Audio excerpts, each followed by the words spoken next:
Bismillahirrahmanirrahim. Assalamualaikum warahmatullahi wabarakatuh.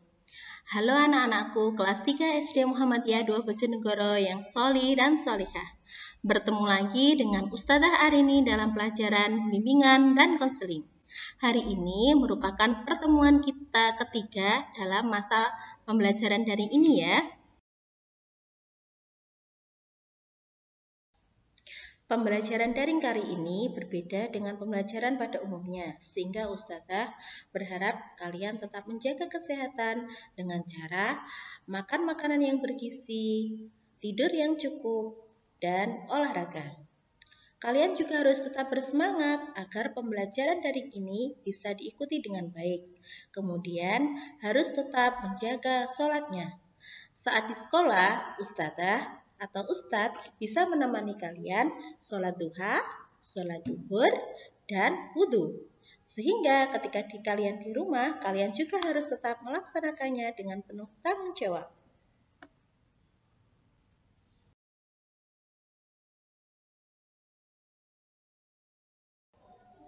Tidak sedikit dari kita yang belum bisa beradaptasi dengan sistem pembelajaran daring. Oleh karena itu, Ustadzah membuka layanan bimbingan dan konseling via online. Jadi, kalian tidak usah malu-malu ya menghubungi Ustadzah untuk sekedar cerita atau curhat tentang apa yang kalian rasakan. Ustadzah punya banyak sekali media yang dapat dihubungi kalian. Silahkan dicatat ya. Mungkin mama kalian juga butuh menghubungi Ustadzah.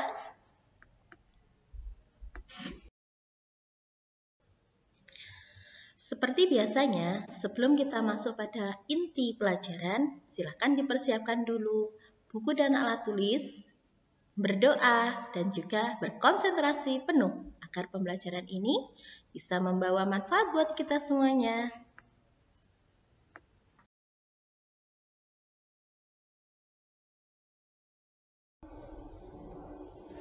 Ya, kita mulai masuk pada inti pelajaran.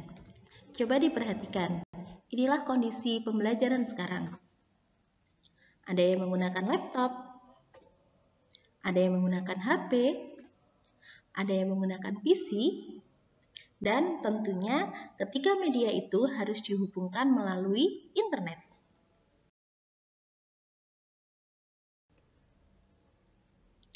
Ustadzah yakin ketika media elektronik tadi sudah tidak asing bagi kalian. Karena ketiga media elektronik tadi menjadi senjata utama agar kita bisa melakukan pembelajaran.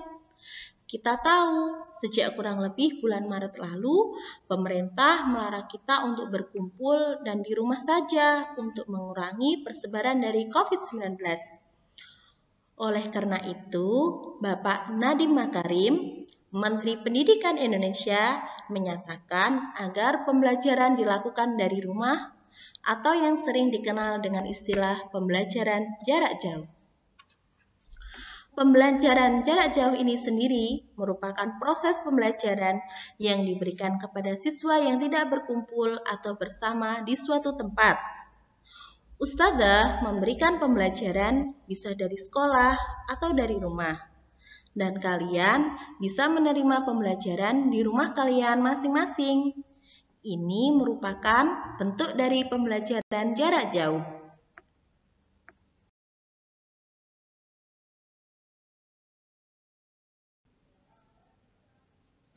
Pembelajaran jarak jauh yang belum lama ini kita lakukan sebenarnya memiliki beberapa kelebihan. Yang pertama, tidak mengenal ruang dan waktu. Kita bisa mengikuti pembelajaran di tempat dan di waktu yang kita inginkan. Yang kedua, dapat dilakukan bersamaan. Biasanya ketika kita belajar disesuaikan dengan jadwal.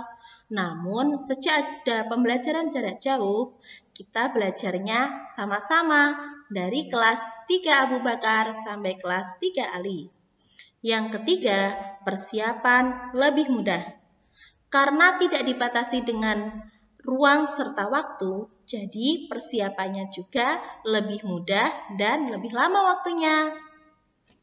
Namun, pembelajaran jarak jauh juga memiliki kekurangan. Yang pertama, biaya yang dikeluarkan semakin tinggi. Biaya ini biasanya dikeluarkan untuk membeli dari media pembelajaran jarak jauh.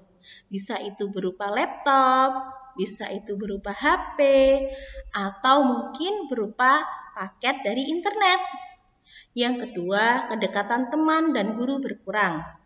Karena kita tidak bertemu secara langsung, otomatis kita tidak bisa bermain dan bergurau bersama.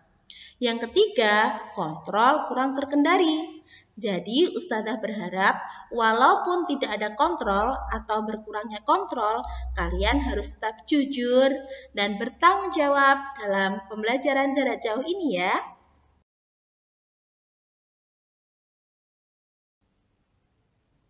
Coba diperhatikan gambar berikut ini. Di situ terlihat seorang anak sedang bermain game dengan menggunakan PC atau komputernya. Ini merupakan salah satu kekurangan dari pembelajaran jarak jauh. Tidak adanya kontrol atau berkurangnya kontrol.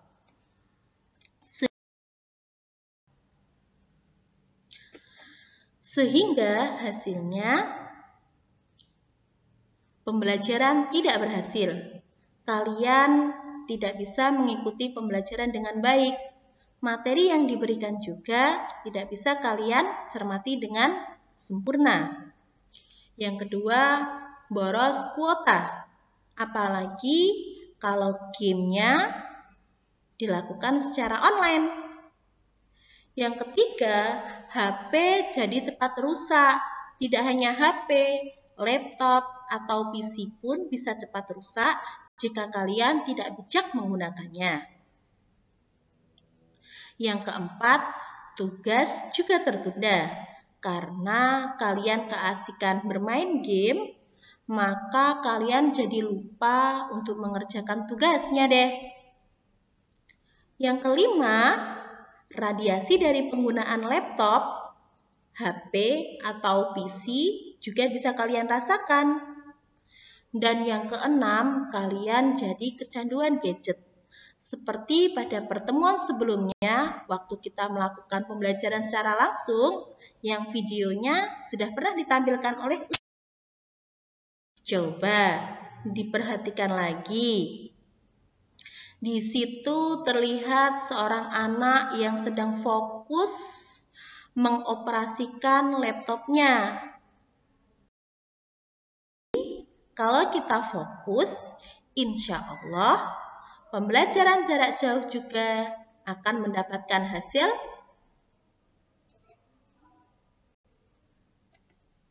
kesuksesan. Ustazah yakin kalian mau dengan hasil yang seperti ini, iya kan?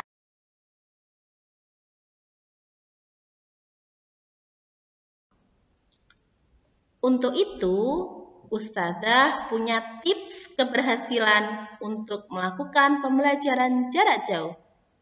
Yang pertama, sebelum kalian melaksanakan pembelajaran jarak jauh, pastikan jika baterai gadget dalam kondisi yang penuh. Dicas dulu ya. Yang kedua, sinyal harus stabil. Karena dari proses pembelajaran jarak jauh ini, yang namanya internet itu sangat membantu. Yang ketiga, sebelum pembelajaran dimulai, buku dan peralatan tulis harus berada di samping kita ya.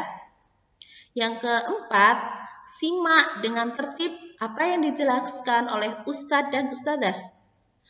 Karena kita tidak bisa bertemu, makanya kalian harus menyimak dengan tertib ya.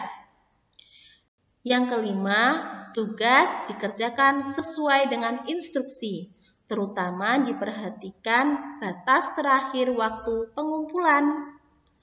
Yang keenam, komunikasikan dengan Ustadz dan Ustadzah atau teman kalian jika kalian belum mengerti atau belum paham terhadap apa yang telah disampaikan.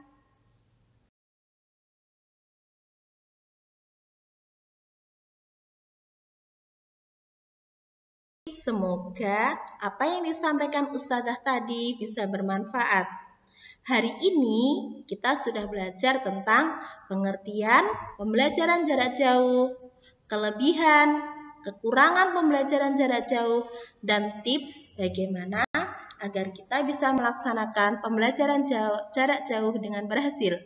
Semoga memberikan manfaat. Mohon maaf bila Ustazah hari ini ada salah kata.